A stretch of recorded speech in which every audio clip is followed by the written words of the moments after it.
Salve, salve, amigo vestibulando. Vamos falar agora da obra Nós Matamos o Cão Tinhoso, do escritor moçambicano Luiz Bernardo Oana.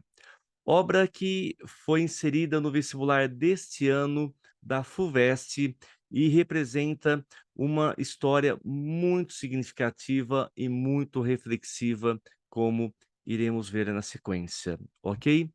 Então, estamos diante aqui de um autor da literatura moçambicana contemporânea. O livro foi publicado em 64, mas os textos teriam sido escritos entre 61 e 63. Primeiro ponto importante: esse período, Moçambique ainda era colônia de Portugal. Então, as histórias vão retratar a presença colonialista em Moçambique. Presença essa nada agradável, pois nós temos efeitos como a violência, o racismo, a opressão, a exploração, o abandono, a busca pela identidade e algumas historinhas apresentam certo lirismo, ok? O livro apresenta o narrador em primeira pessoa em alguns contos e em outros narrador em terceira pessoa, ok? E ao final aqui dessa aula nós temos vários textos para exemplificar esse tipo de narrador, entre outras coisas, ok? Os personagens são variados, porque em cada conto nós temos, personagens diferentes, com exceção do Ginho, que é o narrador do primeiro conto, mas ele vai aparecer também no conto 5, Papá, a Cobra e Eu, ok? Mas o que dá para perceber no livro é que há uma clara divisão desses personagens entre os privilegiados, que seriam os brancos europeus, que dominavam Moçambique, dominavam há quase 5 séculos, aos assimilados moçambicanos que se aliaram aos portugueses e nessa aliança eles tinham algumas vantagens, porém não havia uma segurança plena, como alguns contos nos mostram. E aos marginalizados, que seria a população moçambicana de forma geral. Ou seja, o país sofreu muito durante esse colonialismo, chegando ao ponto de, na década de 1970, 90% da população ser analfabeta. Loucura, não?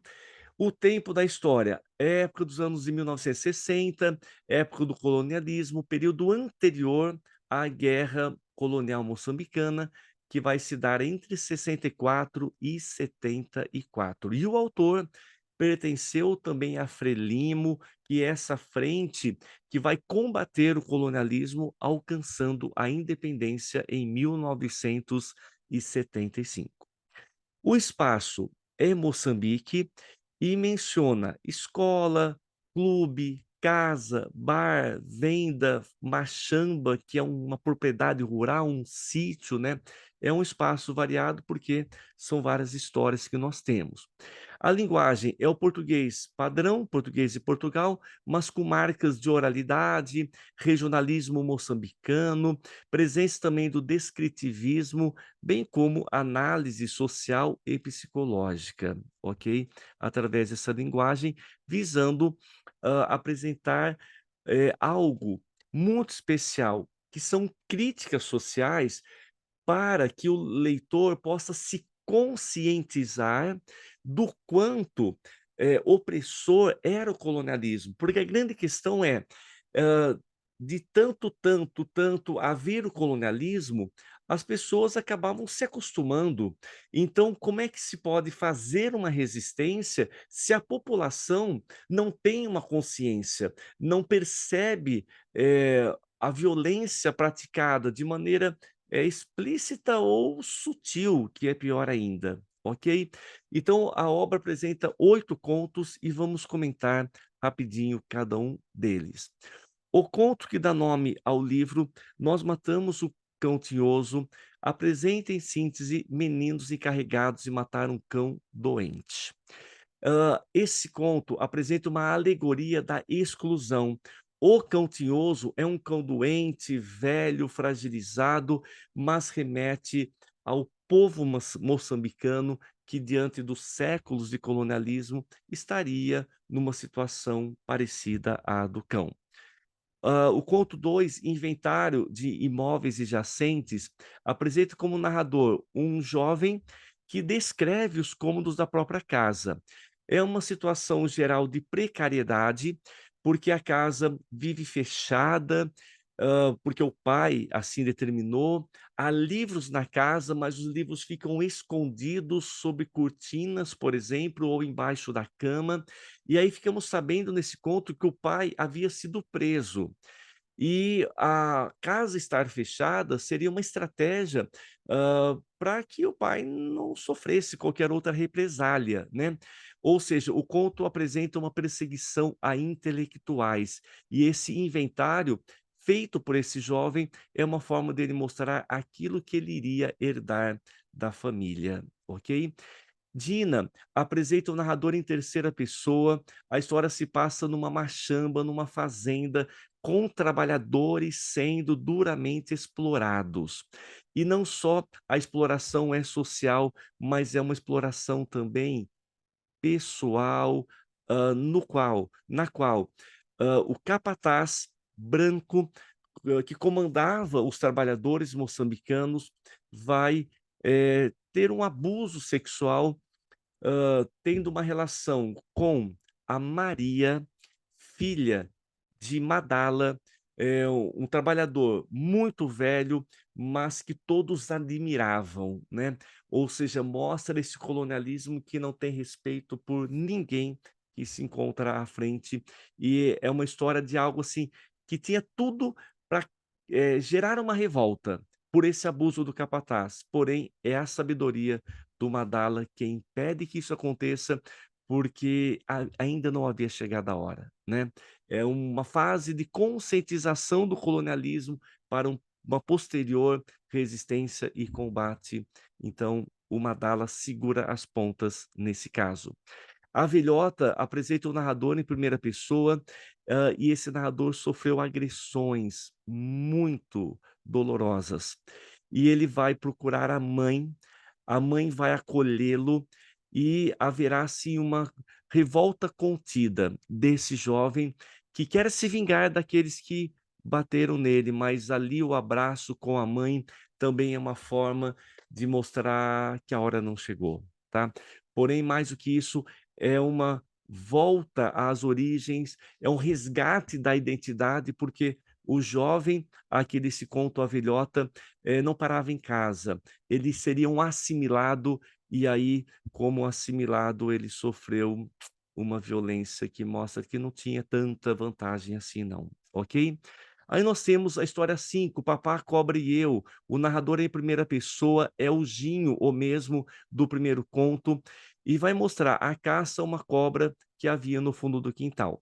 No entanto, essa cobra vai atacar e ferir um cachorro de um vizinho, o cachorro chamava-se Lobo, e o vizinho era um colonizador que vai aparecer na casa e vai exigir uma indenização e vai humilhar bastante o pai do Ginho. E ao final há um diálogo de pai com filho, no qual eles desenvolvem uma reflexão a respeito da esperança, e esperança essa de poderem se libertar do jugo português. Aqui o conto 6, As Mãos dos Pretos, apresenta o narrador em primeira pessoa, que vai curiosamente querer investigar por que as palmas dos negros são claras. E ele vai encontrar respostas das mais absurdas, e a única que ele concorda e que lhe faz bem é uma resposta da mãe, que afirma que as mãos dos negros são claras, que é para os brancos perceberem que não há distinção entre os homens e aprender assim a respeitar, seja qualquer que seja a etnia de alguém, ok? Conto sétimo, Ingtimo, é um conto que remete a um fenômeno natural ali na região de Moçambique, que são ventos fortíssimos que vêm do sul, levantam uma grande nuvem de poeira e às vezes vem chuva também e arrasa com tudo. No entanto, a história apresenta um narrador em primeira pessoa que está em um bar à venda de um português chamado Senhor Rodrigues, e ali ele vai escutar um moçambicano, cujo nome é vírgula 8 ou Massinga, se vangloriando de que a sua terra é muito boa, que a sua terra está protegida, vai vir o Ninguitimo, mas ele não vai perder a plantação. E nisso, o senhor Rodrigues leva para o senhor administrador que, entrevistando o Massinga, descobre que a terra mesmo é muito boa e essa terra vai ser confiscada e o Massinga, numa explosão de revolta, vai matar aqueles que confiscaram suas terras numa atitude de loucura, mostrando bem claramente o quão a prudência era necessária nesse momento. O Massinga não foi prudente e ele vai ser caçado pelos colonos que frequentavam a venda do senhor Rodrigues. Oitavo e último conto, Rosita até a morrer, apresenta um narrador em primeira pessoa que vai ditar para um amigo uma carta. E é uma carta de amor. Essa carta é ditada por Rosita para o ex-namorado Manuel, que a abandonou, deixando-a, inclusive, prenhe, deixando-a, inclusive, com uma filha. E no caso, a Rosita vai pedir para o ex-namorado voltar, porque ela tem saudade, que ela ainda gosta dele, e a carta, tem até a data de 1961 e tudo. Então é um conto que traz um lirismo amoroso, assim como, lá no conto A Velhota há um lirismo familiar, eh, que é lirismo, ok? Ou seja, são 8 histórias, 8 facetas do colonialismo ali em Moçambique. E em Rosita até morrer há algo especial que é uma linguagem bem coloquial, com muitos erros gramaticais de português, mas uma linguagem assim autêntica, já que a narradora que dita a carta, ela é analfabeta, ela mal sabe falar o português e tudo, ok? Duas perguntinhas. Na primeira, temos o seguinte: a expressão Nhingitimo, na língua ronga, designa os ventos que sopram do sul e que ocorrem entre os meses de agosto e setembro em Moçambique, anunciando a proximidade do verão. Costumam ser fortes, levantando muita poeira. No conto Nhingitimo. Veja, uma pergunta que exige a leitura específica do conto. Um minutinho para você pensar, dê uma pausa e depois volte aqui.